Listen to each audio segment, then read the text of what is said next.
Diziam que aquelas duas meninas eram um pesadelo, que nenhuma babá durava mais de uma semana na mansão dos Monteiro. Assustavam, enganavam, manipulavam e ninguém ousava ficar. Mas o que ninguém entendia é que por trás de tanta rebeldia havia duas crianças em luto e uma culpa tão silenciosa que nem o próprio pai ousava nomear. Foi então que chegou ela, uma mulher simples, sem diploma, sem fama, mas com olhos que enxergavam o que ninguém mais via. Ela não tentou controlar, ela ouviu. Não tentou vencer, ela permaneceu.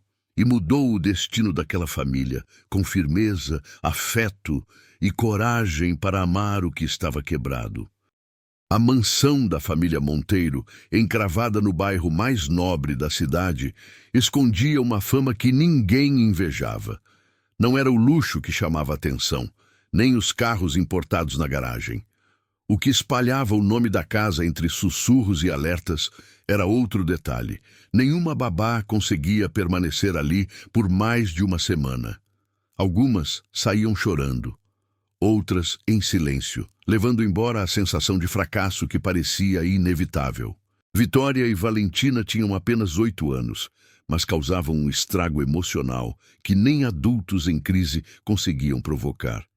Eram lindas, loiras, inteligentes e aterrorizantes. Por trás dos olhos azuis e do sorriso angelical, havia uma frieza ensaiada, quase calculista. Toda tentativa de aproximação era sabotada com uma maestria que assustava. E pior, pareciam se divertir com isso, como se cada desistência fosse uma vitória pessoal. Em apenas 6 meses, 17 profissionais haviam passado pelos portões de ferro da mansão. 17. Cada uma delas jurando que jamais voltaria. Que aquilo não era trabalho, era tortura emocional. Elas não são crianças, são pequenas estrategistas do caos, dizia uma delas, e sabem exatamente onde apertar para nos quebrar. A fama se espalhou tanto que nenhuma agência queria mais atender o patriarca da casa. E quem ele era? Fernando Monteiro, 41 anos, fundador de uma das maiores empresas de tecnologia do país. Um homem admirado nos negócios, mas derrotado dentro de casa. Desde a morte de sua esposa, Lorena, num acidente de carro 1 ano antes, ele tentava conciliar o luto com a criação das filhas. Mas nada funcionava. Psicólogas eram rejeitadas, terapeutas familiares, ignorados, babás, expulsas. Tudo o que restava era o silêncio e o medo de que suas filhas estivessem se perdendo. Fernando não era um pai ausente, era um pai esgotado. Tentava fazer o certo, mas ninguém o havia preparado para lidar com o luto duplo, o dele e o das meninas. E naquele mês de agosto, quando mais uma cuidadora arrumava as malas no portão, ele sentou no sofá da sala vazia, colocou as mãos sobre o rosto e pensou em desistir. Ele só não sabia que naquele mesmo dia o nome de uma mulher começaria a mudar sua história. Marina. Enquanto a última babá deixava a mansão chorando e murmurando orações, uma conversa discreta acontecia na sala da assistente pessoal de Fernando Monteiro. Seu nome era Clara, e depois de ver tantas mulheres saírem arrasadas daquele lugar, decidiu tentar algo fora do comum. Ligou para uma prima de infância, de quem raramente falava. Uma mulher que não tinha currículo brilhante, mas carregava no olhar uma força silenciosa que poucas pessoas no mundo conheciam. Essa mulher se chamava Marina Duarte. Tinha 34 anos, aparência simples e nenhuma formação acadêmica além do ensino médio incompleto. Mas sua vida era um verdadeiro campo de batalha vencido. Criou sozinha 5 filhos, acolheu 3 sobrinhos órfãos e trabalhou por mais de 2 décadas cuidando de crianças consideradas casos perdidos. Ela não sabia usar palavras técnicas como os psicólogos, mas sabia ouvir silêncios, identificar dores escondidas e, mais do que tudo, sabia ficar quando todos iam embora. Quando Clara contou a situação, Marina ouviu em silêncio. Ao final respondeu apenas, eu topo, mas do meu jeito. E ali começava um novo capítulo. Marina tinha regras rígidas antes de aceitar qualquer trabalho. Precisava conhecer toda a história da família, ter autonomia total com as crianças e, mais importante, só trabalhava onde os adultos também estivessem dispostos a mudar. Para ela, o problema nunca era só a criança. A dor de um pequeno, quase sempre, era a dor de um lar inteiro. Fernando estranhou quando ouviu as condições. Ela nem tem formação? Perguntou surpreso. Não tem diploma, mas tem um histórico de salvar famílias, respondeu Clara. E sinceramente, chefe, o senhor já tentou tudo. Que tal tentar alguém que não segue manuais? Fernando respirou fundo, olhando pela janela da sala de estar. Ele sabia que estava perdendo as filhas. Sabia que, em algum momento, elas iriam fechar de vez o coração. E não podia deixar que isso acontecesse. Marque a entrevista, disse. A resposta foi imediata. Marina chegaria no dia seguinte às 14h. E enquanto Fernando subia para avisar as meninas, lá do outro lado da cidade, uma mulher com mãos calejadas preparava sua bolsa com caderno, caneta, uma foto antiga da mãe falecida e uma fé enorme no que era invisível. Ela não sabia o que a esperava naquela casa, mas conhecia muito bem o que era perder alguém cedo demais. E era exatamente por isso que não tinha medo. Na tarde seguinte, às 14h em ponto, um carro popular parou diante dos portões da mansão Monteiro. Era um veículo simples, destoando completamente dos automóveis de luxo da vizinhança. De dentro dele saiu Marina Duarte, 34 anos, jeans, camiseta clara e um tênis gasto. Tinha a aparência serena de quem já viu o mundo desabar, e mesmo assim, aprendeu a permanecer de pé. Os cabelos castanhos estavam presos em um coque despretensioso, e os olhos pareciam ver além das palavras. Fernando a recebeu com um aperto de mão meio hesitante. Marina não parecia intimidade com a formalidade da casa, mas também não demonstrava medo. Enquanto caminhavam juntos pelos corredores, ela notava os detalhes: riscos nas paredes, portas mal fechadas, manchas em tapetes caros, sinais de que aquela casa, apesar de impecável por fora, estava ruindo por dentro. Elas são criativas, comentou com um meio sorriso. Criatividade sem direção é como fogo em mato seco, bonito, até queima tudo. Na sala de estar, Fernando ofereceu café, biscoitos, poltronas confortáveis. Marina aceitou apenas um copo d'água e, sem rodeios, foi direto ao ponto. Antes de qualquer coisa, quero saber quem são suas filhas, mas quero saber de verdade, sem floreios, sem culpa. Me conte tudo. Fernando hesitou. Como falar sobre Vitória e Valentina sem parecer um pai fracassado? Como confessar que não sabia mais como alcançá-las?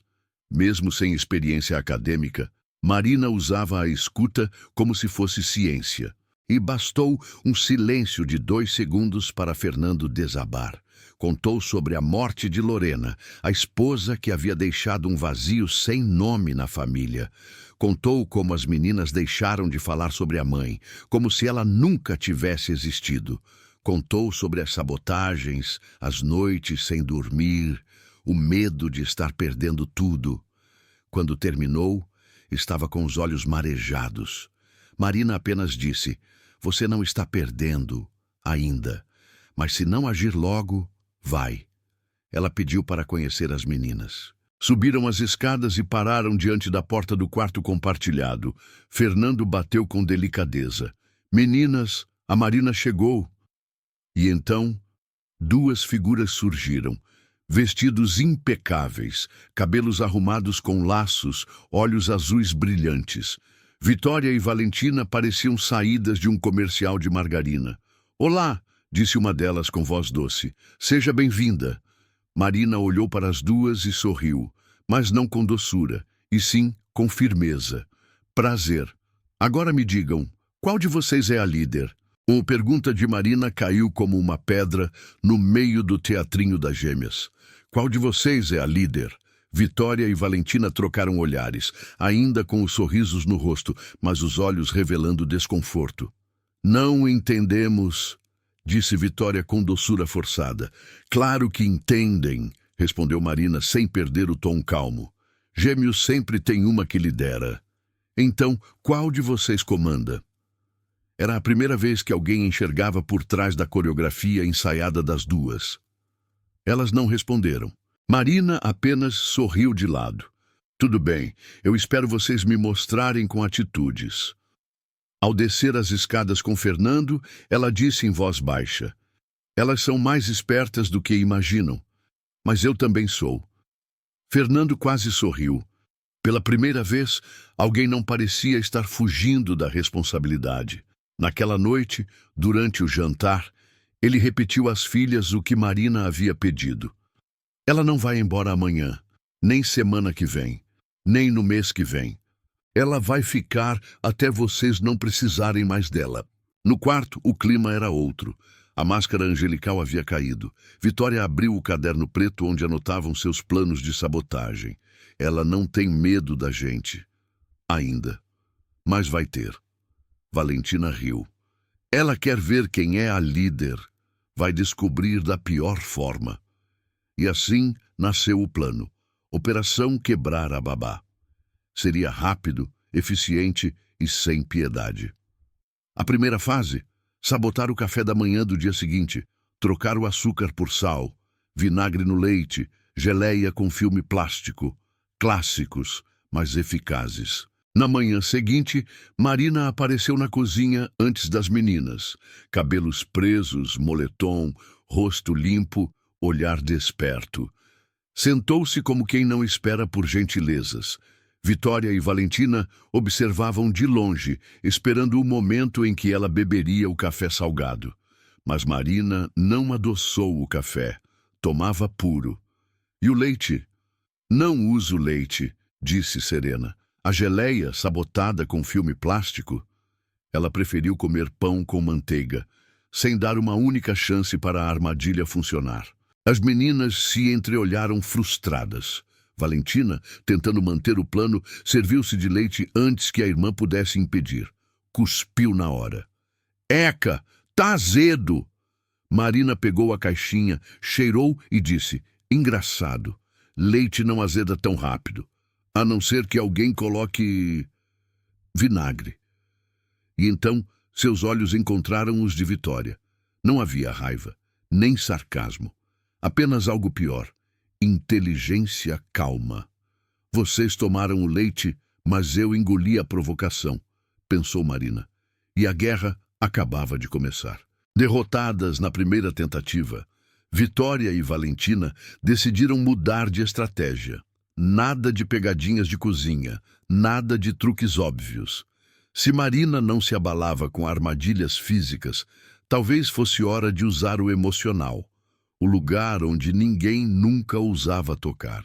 Naquela tarde, enquanto a nova babá organizava a sala, Vitória tirou do armário uma antiga boneca de porcelana.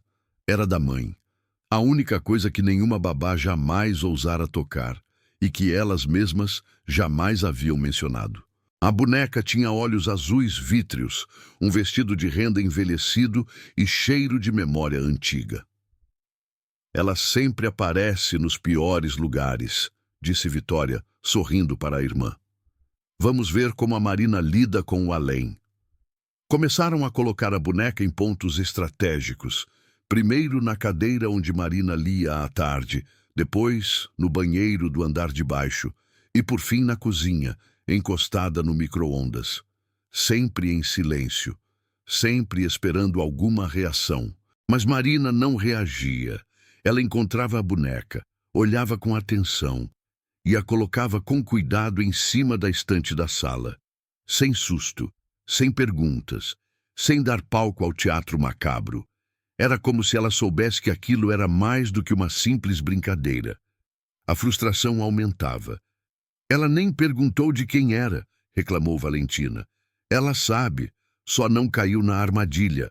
No fim da tarde, Vitória decidiu apelar para algo mais direto, os sussurros. Quando Marina deitou no sofá para uma breve soneca, ela se escondeu atrás da poltrona e começou a sussurrar o nome dela com uma voz fantasmagórica. Marina!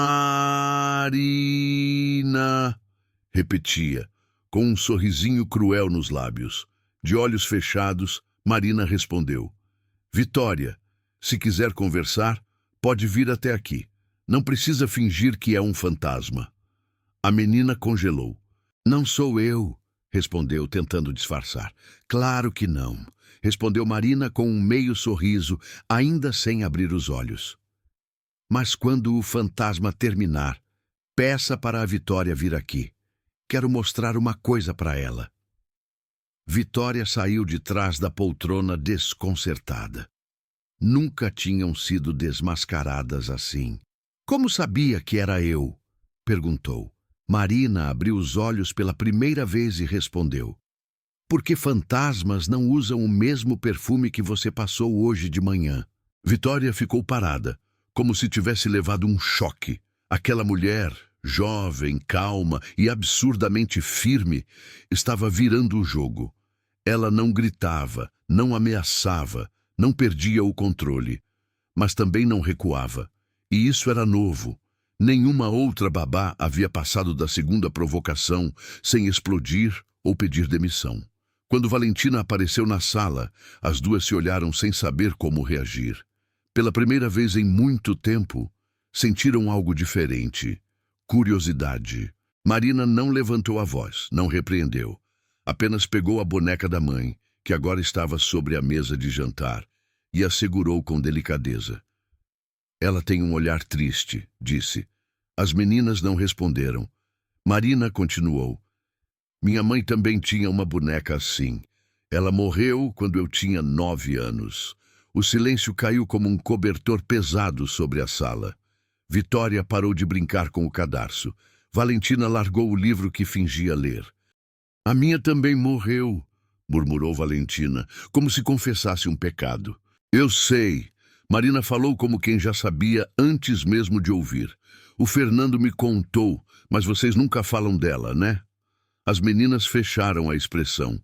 O assunto era proibido. Dentro de casa, Lorena havia se tornado um sussurro. Uma ausência que todos fingiam ignorar, mesmo que gritasse por todos os cômodos. Falar dela faz doer, disse Vitória finalmente. Marina assentiu.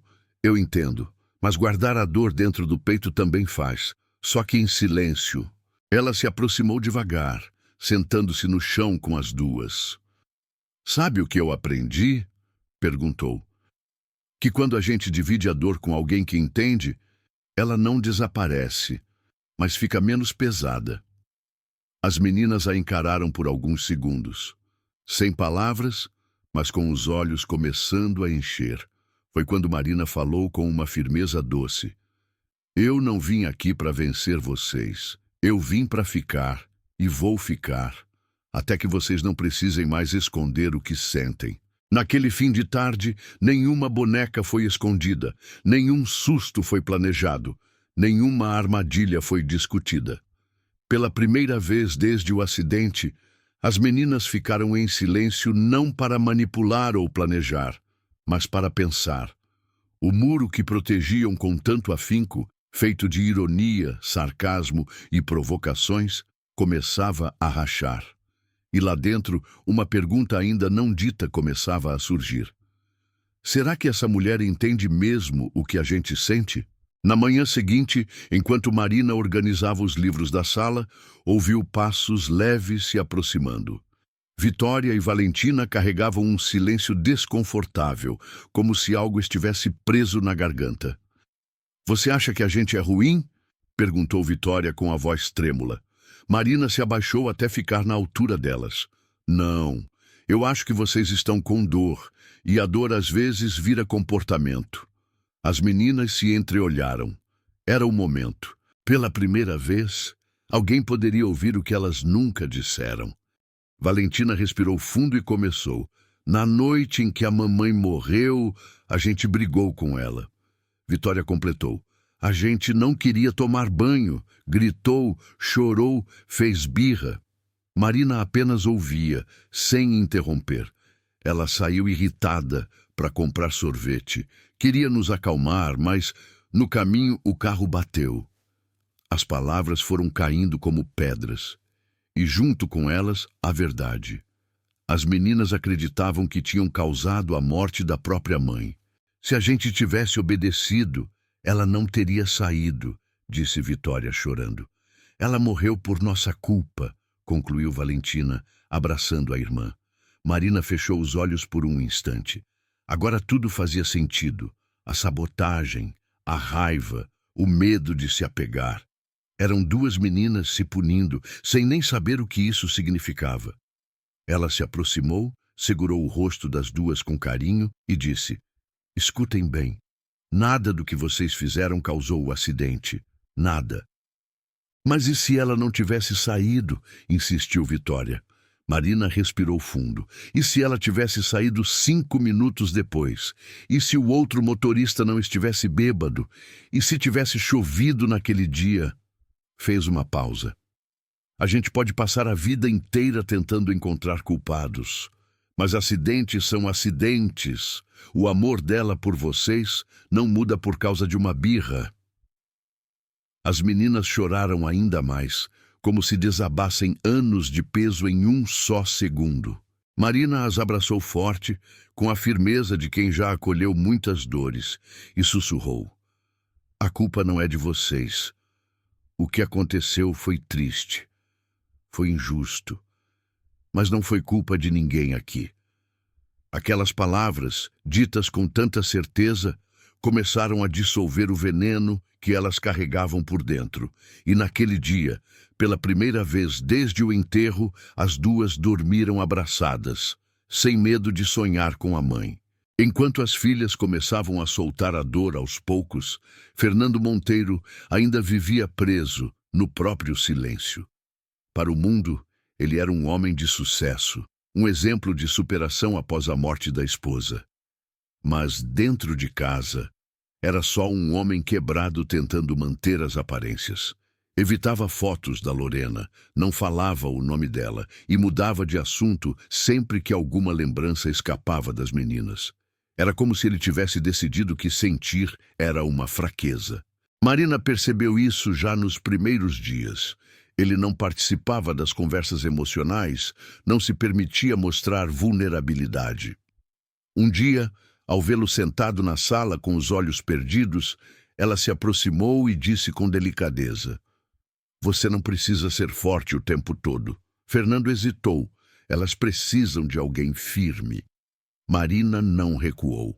Elas precisam de um pai real que chora, que sente, que mostra que está tentando, mesmo sem saber como. Foi nessa noite que ela colocou sobre a mesa as mesmas condições que havia estabelecido com tantas outras famílias. As meninas fariam terapia, mas com um acréscimo. Fernando também. Ele protestou, claro. Disse que não tinha tempo, que isso era coisa para criança. Marina ouviu, esperou e então disparou. Elas só vão se permitir curar se virem o pai fazer o mesmo. Não adianta dizer que está tudo bem se o seu olhar grita por ajuda todos os dias. Aquelas palavras ecoaram fundo. Fernando ficou em silêncio. Depois de alguns segundos, seus olhos se encheram. Você não sabe como é perder a mulher da sua vida e ainda ter que sorrir para 2 crianças todos os dias. Marina respondeu com a mesma firmeza de sempre. Sei, sim.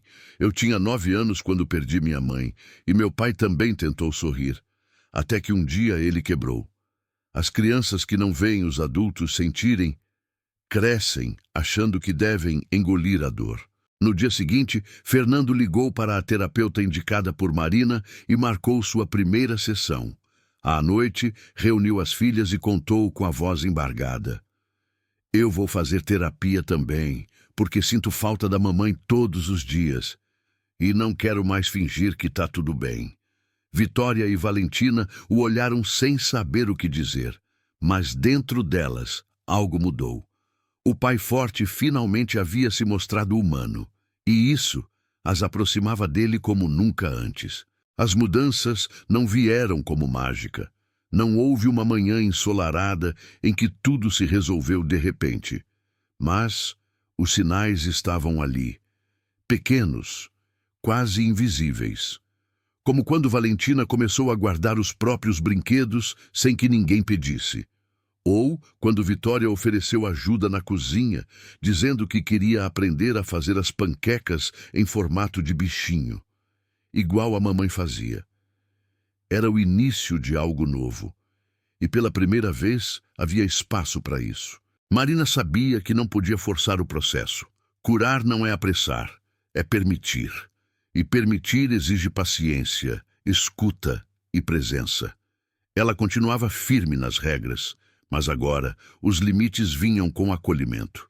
Nada de gritos, nada de ameaças, apenas consequências claras, falas honestas e muito, muito afeto.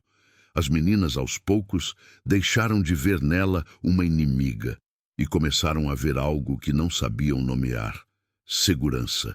Fernando também começou a mudar. Chegava mais cedo do trabalho, sentava no chão da sala para brincar com as filhas, voltava a contar histórias antes de dormir. Às vezes, a voz falhava quando falava de Lorena, mas ele seguia. E por mais que doesse, cada lembrança compartilhada era como uma ponte reconstruída entre pai e filhas. As noites em silêncio, que antes ecoavam como abandono, agora eram preenchidas por vozes, gargalhadas e vida. A casa também foi mudando. Os arranhões na parede foram sendo pintados, os vasos quebrados substituídos, as janelas abertas deixavam o vento passar. Marina trocou as cortinas escuras por outras claras, e as meninas ajudaram a escolher novos quadros. Um deles, com a frase "Família é onde o amor escolhe morar", foi colocado bem na entrada. Nada disso era sobre decoração, era sobre reconstruir um lar, não apenas uma casa. E assim, de forma lenta, mas constante, a cura começou. Vitória e Valentina passaram a dormir melhor, a conversar mais, a pedir colo. Às vezes, ainda havia recaídas, mas agora elas sabiam que tinham onde cair, que alguém estaria lá para amparar. Marina não era apenas uma babá, ela era a primeira adulta, desde a perda da mãe, que teve coragem de ficar. E isso, por si só, já estava salvando aquelas meninas. A primeira vez que Vitória e Valentina entraram no consultório da doutora Eliane, os braços cruzados e os olhos semicerrados diziam tudo. Não queriam estar ali. A sala era colorida, cheia de brinquedos, livros e almofadas. Mas nada disso as enganava. Para elas, terapia era um castigo disfarçado, um lugar onde adultos queriam que elas falassem o que não queriam lembrar. O que elas não sabiam é que a doutora Eliane não era como os outros adultos. Ela não fazia perguntas invasivas, não forçava respostas, apenas brincava, às vezes com massinha, outras com desenhos, e cada cor escolhida, cada rabisco, cada silêncio era ouvido como se valesse mais que 1000 palavras. Em uma das primeiras sessões, Valentina desenhou uma casa com uma janela quebrada. Vitória rabiscou uma mulher com asas. Quando Eliane perguntou se era uma fada, Vitória respondeu: "Não, é minha mãe, indo embora." Marina acompanhava o processo de longe, com olhos atentos e coração esperançoso. A cada semana, notava que as meninas voltavam da terapia um pouco mais leves. Às vezes mais chorosas, outras vezes mais caladas, mas sempre diferentes. Um dia, sem aviso, Vitória disse: "A doutora me ensinou que tristeza não é feia, só é um sentimento que precisa ser escutado." E aquilo ficou na mente de Marina, porque até então, tudo o que aquelas meninas tinham aprendido era a calar. Fernando, por sua vez, também fazia suas sessões, e aos poucos as peças dentro dele começavam a se encaixar. Ele entendia agora o quanto tinha se ausentado emocionalmente. Começou a escrever cartas para as filhas, deixando bilhetes nos cadernos escolares, reaprendendo a ser um pai presente. Não só fisicamente, mas afetivamente. Era como se a dor que antes os separava, agora servisse de ponte para reuni-los. As sessões não curaram tudo de uma vez, mas abriram portas. Portas que estavam trancadas desde o dia do acidente. E quando a dor é finalmente olhada com honestidade, ela perde força. Vitória e Valentina começaram a rir mais, a brincar sem culpa, a abraçar o pai espontaneamente. E num domingo qualquer, no meio do almoço, Valentina disse: "A mamãe fazia essa receita." Marina olhou para Fernando. Nenhuma palavra foi dita, mas os olhos diziam. Elas voltaram a lembrar sem se machucar. Isso é cura. O nome de Lorena voltou a ser pronunciado em casa como se fosse uma oração. Antes, bastava alguém citar a mãe para que um silêncio pesado caísse sobre o ambiente. Agora, o nome vinha entre frases tímidas, sorrisos saudosos e, às vezes, lágrimas sinceras. A primeira vez que Vitória contou uma lembrança espontânea, todos estavam na cozinha. Ela disse: "A mamãe fazia panqueca com formato de coruja." Valentina, ao lado, completou: "E sempre deixava a maior para mim." E então, riram. Riram entre lágrimas. Marina assistia àquilo com o coração aquecido. Não era só sobre comida ou sobre infância. Era sobre recuperar a liberdade de sentir sem se afundar. Fernando começou a contar histórias também. Falou da vez em que ele e Lorena dormiram na rede porque as meninas invadiram a cama com medo de trovão. Falou de como ela dançava na sala descalça e como desafinava ao cantar parabéns. Cada lembrança era uma vela acesa em meio a 2 anos de escuridão. Um dia, Marina sugeriu algo especial, um cantinho da mamãe, um espaço na casa com fotos, objetos e uma carta escrita por cada um. "Não é para ser um altar de tristeza", ela disse. "É para ser um lugar de gratidão, pela mãe que ela foi e por tudo que deixou em vocês." As meninas toparam, decoraram com flores, bilhetes, desenhos.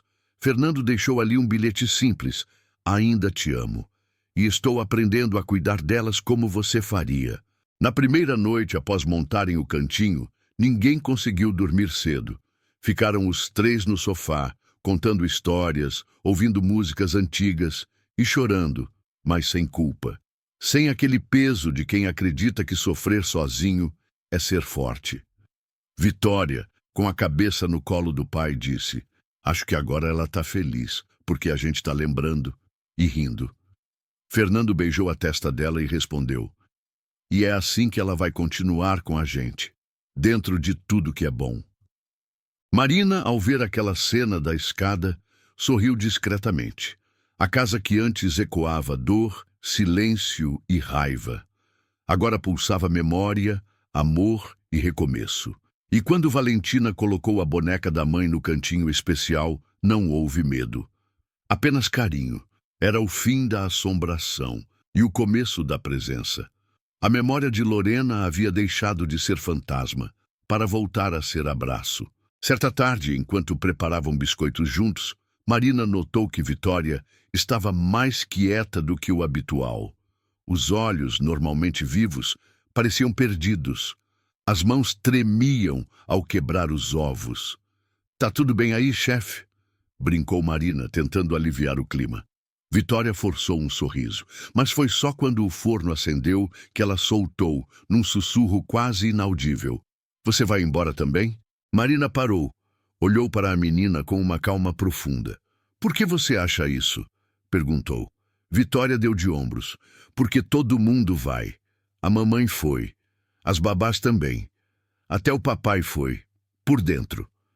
Aquelas palavras, ditas com tanta franqueza, cortaram fundo. Marina se agachou ao lado dela e segurou suas mãos. "Vitória, eu não sou todo mundo. E você não precisa merecer que eu fique. Eu fico, porque escolhi." Foi ali que a armadura da menina rachou de vez. "Eu tive medo de gostar de você desde o primeiro dia", confessou. "Porque se eu gostasse, ia doer mais se você fosse embora." Marina respirou fundo, segurando as lágrimas. "E mesmo assim você escolheu me deixar entrar, né?" Vitória assentiu, com os olhos marejados. "Isso é coragem, sabia? De verdade, coragem não é não sentir medo. É escolher amar, mesmo quando já doeu antes. Valentina, que ouvia da porta, entrou em silêncio e abraçou a irmã. Eu também pensei isso, mas não queria ser a primeira a falar. As três ficaram ali, abraçadas, no meio da cozinha, enquanto o cheiro de biscoito assava no ar. Não foi uma cena ensaiada, nem heróica. Foi apenas real. Três corações se reconhecendo. E, acima de tudo, se permitindo ficar. Naquela noite, ao colocar as meninas para dormir, Marina sentou-se entre as duas camas. Se um dia eu for embora, porque a vida muda, porque vocês crescem, quero que saibam que isso nunca será um abandono. Vai ser só uma mudança de papel, de babá, para alguém que ama vocês de longe, mas que sempre vai voltar quando precisarem. Valentina cochichou. Tipo uma mãe do coração? Marina sorriu. Exatamente isso. A mansão Monteiro já não era mais a mesma. Não que tivesse mudado de móveis, de cor ou de estrutura, mas o que preenchia os cômodos agora era outra coisa. Vida. As paredes, antes riscadas, agora tinham desenhos assinados pelas meninas. Os tapetes, antes alvos de sabotagens, eram usados para piqueniques improvisados, e o silêncio, que antes ecoava como luto, agora dava lugar a conversas, risadas e histórias.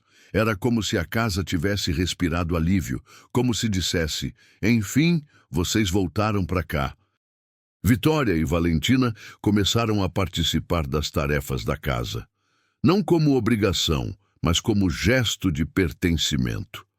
Ajudavam a pôr a mesa, escolhiam as flores para a varanda, criavam cartões de bom dia para o pai. Cada gesto, por menor que fosse, era como um tijolo sendo colocado na reconstrução de algo essencial, a confiança. E Marina observava tudo sem pressa. Sabia que laços verdadeiros não se criam com pressa, mas com presença. Fernando também não era mais o mesmo. A terapia o havia transformado. Agora ele perguntava, ouvia, chorava, abraçava. Não fugia mais das lembranças e nem das emoções.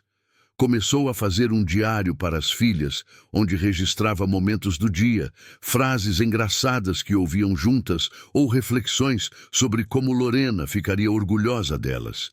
E à noite, quando todos dormiam, ele ficava alguns minutos diante do cantinho da mamãe, em silêncio, não mais em dor, mas em paz. As meninas, antes chamadas de impossíveis, agora eram admiradas na escola pela criatividade. Desenhavam, criavam histórias, organizaram uma pequena horta com Marina no quintal. E o mais bonito, voltaram a cantar. Aquela música que a mãe cantava antes de dormir, com voz desafinada, virou um hino entre elas. Cantavam baixinho, de mãos dadas, como se estivessem dizendo: "Mamãe, a gente está bem agora." E assim, a casa que já foi território de guerra emocional, virou lar. Não perfeito, não sem dores, mas um lugar onde o amor escolheu permanecer. E Marina já não era mais vista como funcionária. Era chamada de nossa Marina, nossa família, nosso recomeço. Marina nunca ligou para aniversários.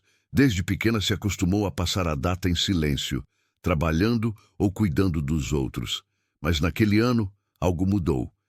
Sem que ela soubesse, Vitória e Valentina passaram semanas preparando uma surpresa. Não porque alguém mandou, mas porque, pela primeira vez, elas queriam agradecer alguém que não foi embora. Na véspera da data, as duas acordaram mais cedo do que o normal. Inventaram desculpas para distrair Marina enquanto decoravam a sala. Fernando ajudou com os balões, Clara, a assistente, trouxe um bolo e a psicóloga doutora Eliane apareceu com flores. Tudo era simples, mas feito com um carinho que enchia os olhos. Até mesmo os filhos de Marina, adultos, vieram de surpresa. E naquele instante a casa ficou cheia, cheia de vida. Quando Marina entrou na sala, encontrou uma faixa feita à mão com letras tortas. Feliz Dia da Marina. o dia que nossa família ficou completa. Ela tentou segurar o choro, mas não conseguiu. Vitória leu um pequeno discurso com a voz tremendo. Obrigada por ter ficado quando a gente fez de tudo para você ir embora. Valentina completou. E por nos ensinar que amor novo não apaga o antigo, só soma. O bolo tinha o formato de um coração. As meninas haviam colocado no topo uma bonequinha com cabelo preso e uma plaquinha escrita, Família do Coração. Durante o parabéns, Marina não parava de olhar para cada um. Para Fernando, que sorria como um homem em paz. Para as filhas, que agora a abraçavam sem medo.